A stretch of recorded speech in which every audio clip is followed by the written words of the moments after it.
In the studio here, just to give you a little bit of background, they feel like it was a missed opportunity here for Colombia. What were your thoughts on this match? Well, yeah, I would agree that it would be a missed opportunity for Colombia, particularly when you've got at least 30,000 Colombians in the stands and approximately about 5,000 Swiss. So an enormous advantage for the Colombians in the stadium. You know, if you're a fan of like wide open swashbuckling football and lots of goals, you'd probably say it was a bit of a wretched game. But, you know, ultimately that was a classic last 16 game where so much was on the line, right? So much on the line. Switzerland trying to get to a quarterfinal for the first time since 1954. Colombia trying to get through 2 knockout rounds at a World Cup for the first time ever. And you could see there was a lot of nervousness about the way that the game went. And some good saves. Both goalies were excellent. But you're right to, I think, point out Colombia. First of all, let's talk about Switzerland before we get to the Colombians. What a mentally tough side this team is. We've got to see them a lot, obviously coming through Canada's group. And I thought today about the difficult moments that this team has had in tournaments and then even in shootouts, getting knocked out by England at the Euros when they were played very well in that game. And at this round, this was always been their issue. Way back to Germany 06 when they probably played one of the worst games of football ever against Ukraine and couldn't score a penalty at all and lost 3-0 in the shootout. But it's always been this round. Di Maria 118th minute in 2014. Sweden shocked them in 2018. 2022 thrashed by Portugal. It's always been this round where they've been sent home. So for them to dig deep, defend the way that they did, Elvedi and Akanji were marvelous, I thought. Every credit to that team. They were stronger in key areas. Yeah, I think we'll give them the credit before we get to the Colombians. Okay, so talk about the Colombians maybe a little bit more and that disappointment and not moving on. Yeah, wow. We just rushed here for seconds after the game to talk to you, and it was really unusual to see this sea of yellow be silenced, because the sea of yellow has been everywhere over the last 36 hours here in Vancouver. First of all, the crowd and the passionate fan base are brilliant. You never get one piece of aggro, not one piece of issues. You could see them mingling with the Swiss fans. That's what it was all about. And they were marvelous the entire time, the crowd, singing away the atmosphere. They were just waiting for the explosion of one moment. The moment the first penalty was scored, the crowd inside the stadium erupted. They thought that they wanted a piece of Argentina. I was on a plane this morning watching the Argentina game with a bunch of them, and they were cheering when Egypt scored both goals. They were thinking about cheap tickets and a trip to the semi-final. Now they don't have to buy the ticket because they're not even going to a quarterfinal. So I think that's a big problem for them. Obviously, they really wanted that opportunity to go through. And when you've got a player like Diaz, he couldn't really get going in a tournament where a lot of individuals have shined. He couldn't really get going either. So I suppose it was inevitable. We've had a really good open last 16, 23 goals in 7 games. We waited for that shootout. There's always been a shootout in the last 16 game ever since 1986. I love shootouts, so I was pretty happy with it. But in the end, I don't think Colombia were. No, they weren't, and they look like they rivaled the Portuguese fans in Toronto when it came to hanging out outside of their team's hotel. So it is Switzerland moving on. How do you think they're going to fare against Argentina?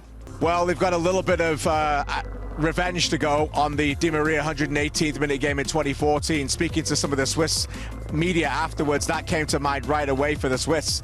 I think they'll be enjoying the fact that they're underdogs. Speaking afterwards, Manuel Akanji just told us in the media that they believe they can beat anybody. And why wouldn't they, the way they've come through it? Argentina, and I'm sure you spoke about it earlier, are the most mentally tough side, a true version of a champion team who it never beats. But they're flawed, and they're flawed defensively. And I think the Swiss will look at that and go, we've got a chance. Look, they've never beat them. All the way back to 1966 World Cup when they met. The Swiss, 7 games, they've never beat the Argentina. And I think Argentina will be massive favourites. But when you look at that bracket now, Argentina, Switzerland, Norway, England, one of them is going to a World Cup final. When you think about that, that's pretty incredible. And I don't think any of those teams are absolutely perfect. So Swiss have got a chance, and I think that's all they wanted when they played here. 3 games in Vancouver. They've been partying for days. They're in the minority again tonight, but they'll be the loudest for a while. Well, and now we're going to say goodbye to Vancouver, right? This was the final World Cup game that was being hosted on Canadian soil for 2026. Your thoughts on Vancouver as World Cup hosts? Vancouver was brilliant. Absolutely brilliant. So what a World Cup city. Let's go back to the time where we were hoping Canada were going to get cities to host this World Cup, and Vancouver weren't even marked to be one of them. What a shame that would have been. We've got to see the best version of this unbelievable city over the last few weeks. The weather's been marvelous. The fan bases have been absolutely incredible, passionate. The streets of color. We've had the gold of the Aussies, the all whites of the Kiwis. We've had the Egyptian Kings. We've had Salah partying on Granville Street. You know, we've had De Bruyne. We've had David's hat trick. We had Diaz today. I know Toronto had some of the stars as well, but 23 goals in 6 games before they came here. And this city has embraced it. You know, there's a lot of talk around Save the Caps, and why wouldn't they here in this city? Because you can see loads of white cap shirts around the city all the time, how much Vancouver and British Columbia love this sport. But for the World Cup, it was arguably one of the greatest cities that have hosted it. I've been to 5 now, and I speak to a lot of people who've been to a lot of games, and when I ask them about Vancouver, their eyes widen and they just smile, and they want to talk more about it. Partying every night, no matter what team it is. It's what a World Cup is supposed to feel like, not just what's on the field. And by the way, 54,000 plus in 7 games every single time. Brilliant atmospheres as well. But the feeling of a World Cup in the streets of Vancouver is what made this city a world-class city once again. Yeah, people getting to see Canada and the beauty of it, especially in Toronto and in Vancouver. Christian, Jack, always appreciate your insight. And yes, Vancouver really doing the country proud. Both host cities doing a remarkable job. Toronto as well, as we know, and just those great games. But that sounds like it would have been a lot of fun in Vancouver. Yeah. It's hard for us to say because we weren't there, but we've all been and covered the game in Vancouver before. We know what it's like. Yeah. It's a great city. And it was really interesting to hear some of the players really enjoy the venue.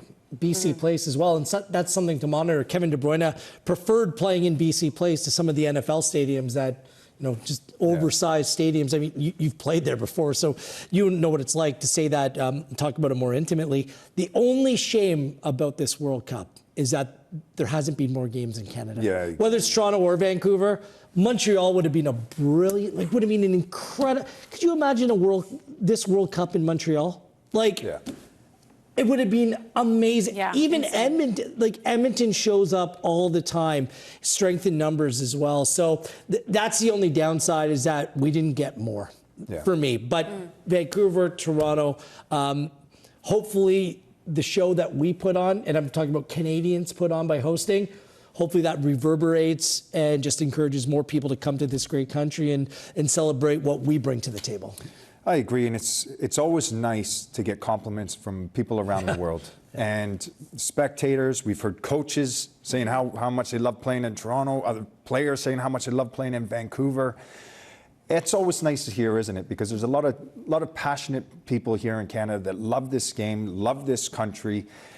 Watching the fans support this team from coast to coast, it's been amazing. It really has been great. And you're right. I wish they did have more games here in Canada so that they could see the rest of this beautiful country. Yeah. Well, remember going into this tournament when they were ranking all of the venues that were going to be hosting, and they had Toronto at the bottom? People loved it. The players loved it. Stop your nonsense. I don't even know what you judge that on. Absolutely ridiculous. All right, big tournament coming up here for our under 20. Sorry, that was professional analysis by me.